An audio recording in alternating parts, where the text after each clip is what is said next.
Алексей Федоров, Зарина Нургалиева, Никитин мемориалы. Е4, Е5, АТФ АЦ6, ПЛЦ4, Италия партиясы, АТФ6, Қосат қорғанысы. Д3, Д5. Бірден негізгі орталықты қопару. Алдық, және рокировка. Піл Е7, тура Е1, негізгі орталықтағы сарбазға шабуыл жасау. F6, С3. Жалпы Италия партиясындағы ең негізгі осы сарбаздар. Піл Ж4, байлау әдісі, H3, піл H5, ат Б Д2 және піл F7. Қосымша мына D5-тегі атты қорғау. Ат негізгі орталыққа келді, уәзір D3. Мүмкін мынандай вариант, мүмкін мынандай вариантты талқылау. А4-тің ең басты мақсаты мына пілге шабуыл жасамау керек. Өйткені ат А5 және мына піл деген қиын жағдайға тап болуы мүмкін. Рокировка және А5. Мүмкіндік бар болса, уәзір қанатында қосымша торларды басып алу. А6, піл Д2 және патша H8. Ертеме кеш пе мына қиғаш жолда әртүрлі жағдайлар болуы мүмкін, соның алдын алу. Б4, піл Ж8, Б5, ат Б8, уәзір Б1, бұл енді атақты тарыш ережесі артынан орналастырады. Алдық және С6. Піл А4, ат А6. Болашақта мына С5 деген торға ұмтылу. Д4, мүмкіндік бермейді. Алдық және ат С5 бәрібір келдік, мына жерге шабуыл жасадық және мына жерге шабуыл жасадық. Піл С2. Батареяны бекерден бекер құрған жоқ. Бұл батарея мүмкін болашақта H7-дегі сарбазға шабуыл жасауы мүмкін. Тура А8, тура А2, бұл енді Немцовичтің сүйікті жүрістерінің бірі, мүмкін болашақта тура Е2 деп жүруі мүмкін. Алдық және піл Д8. Е жол үшін міндетті түрде күресуіміз керек.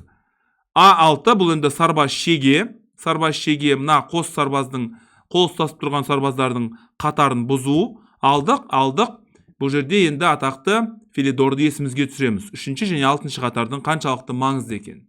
Ат Е7 қорғау керек, амалсыз, және тура H4. Мына жерге шабуыл жасады. 1, 2 және мынау 3. F5, әрине жолын жабамыз. Піл Ж5. Мынаның көзін жою, содан кейін ат F5 деген әрекетті жүзеге асыру.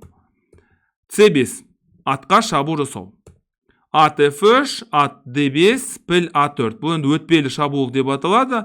Не мына уәзір не тура қолға түсуі мүмкін. Уәзір С8, тура С6, қос соққы мына жерге және мына жерге шабуыл жасап тұр. Уәзір А8, тура С5. Тура Е2, әрине мынаның несінен қорғану керек, ол бір, екінші мына қомағалар қатарына кірудің амалы. Піл Д8 және уәзір Д8. Мысалы қазір 0,62 керемет бір басымдық деген жоқ, бірақ осыдан кейін 1,97. Бірден қиын жағдай болады. Мынау жүріс енді өте қиын жүрістердің бірі. Бірінші мына тураға шабуыл жасайсыз, екінші мына F2-дегі сарбазға шабуыл жасау амалдары. Уәзір Д8 және тура Д4 байлап тастады, бұлай байлап тастады. Уәзір F6.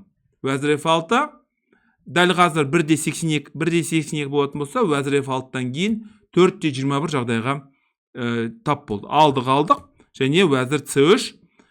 Сонымен барлығы бір қанатта жүзеге асырылады. Осы патша қанатында жүзеге асырылады деген ақпарат бар.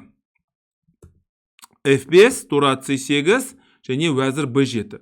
Ақтардың басымды ұлғайып баратыр және тура Б2 мына уәзірге шабуыл жасады. Және бұл жерде түсініксіз шешімдердің бірі піл Д7 деген сал. Түсініксіз енді бұл халықаралық гроссмейстер болу керек және өте мықты ойыншы, неге піл Д7 деп жүрді. Көрейік.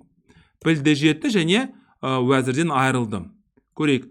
Алексей Федоров 1972 жылғы гроссмейстер, 53 жаста, рейтингісі 2375. Беларусь мемлекетінің азаматы екен. Енді болады, өмірде осындай жағдайлар болады, ми істемей қалады.